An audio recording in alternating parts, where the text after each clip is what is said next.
Experience 10 days of Grand Europe trip for easy EMI of Rs 25,000 only with GT Holidays, South India's #1 travel brand. Wonder Diamond, South India's largest lab-grown diamond brand, stores at Chennai, Coimbatore, Bangalore and Hyderabad. Hello and welcome to Galata Plus. In this video review episode, we are going to be taking a look at Jithin Isaac Thomas's Rekha. As always, this review may contain spoilers, so do watch at your own discretion. Now, the pre-interval stretch of Rekha gives no idea about what lies later. What we get at first is a beautiful description of a family and the small and sleepy community that surrounds them.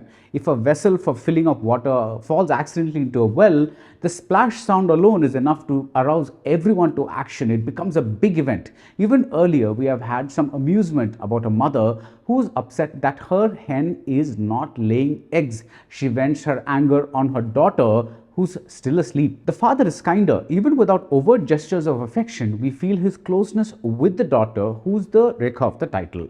The director, Jithin Isaac Thomas, seems to be in a much calmer, much gentler mood than he was in Attention Please. That was an angry film about art being the ultimate weapon. Rekha is more about the heart. Again, I'm only talking about the pre-interval stretch. Vincy Aloshious plays Rekha and Unni Lalu is her boyfriend Arjun. The film spends a lot of time showing them being in love. Arjun sneaks into her house on his birthday and demands a kiss, and we feel Rekha's apprehension about expressing her love in this community. Is there a caste angle too? There was a prominent Dalit angle in Attention Please, and in Rekha, there's an Anganwadi teacher who is slut-shamed after having an affair. Now, I couldn't say if this was because this teacher belonged to a particular community or because she was just a woman in a patriarchal society.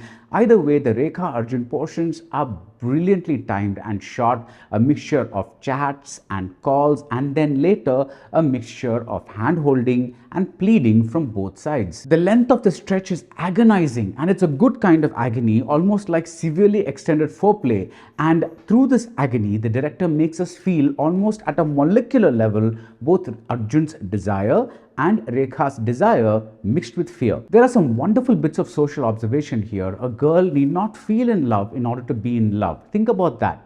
The fact that her friends are in love, that is peer pressure, may be enough to make her crave these feelings. Another thing that makes Rekha different is her talent for sports and her muscular strength. She studied in a sports school, and of course the men are appalled. One of these men comments about the dishonor a girl can bring to her family if she is into such unfeminine activities, but Rekha's father supports her when she says she does not want to get married at this moment. It's another reminder that Rekha is close with her father, as is her request that he stop sleeping outside the house just because it is too hot inside. She cares. She really cares about this man. And then something happens to Rekha and to her father, and something happens to the movie too. The gentle strings in the songs and the background score change into loud electric guitar rock riffs. The naturalistic lighting turns into blocks of neon colors. A dog that dies in the first half returns as a barking banshee in the soundtrack again, and there's another off-screen incident of animal violence. And Rekha, who used her muscular strength playfully in the first half, now uses it in a very different way,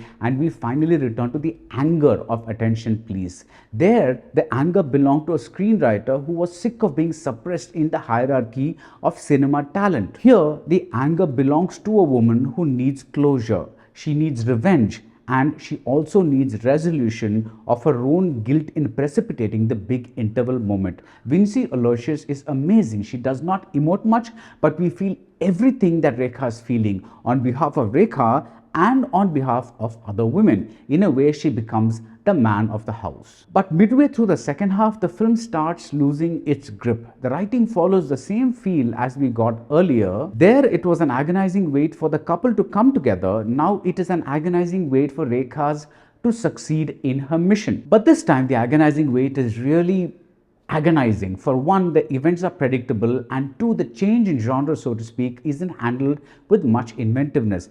I liked small touches like a woman becoming a stalker, whatever the reason. I liked the fact that a love story turns into something of a detective story. I liked how Rekha's fear in the first half now becomes the the fear that belongs to another character. But I wish Jithin had been a little subtler. We get the instance of a man who turned into a womanizer almost genetically because his father was one too.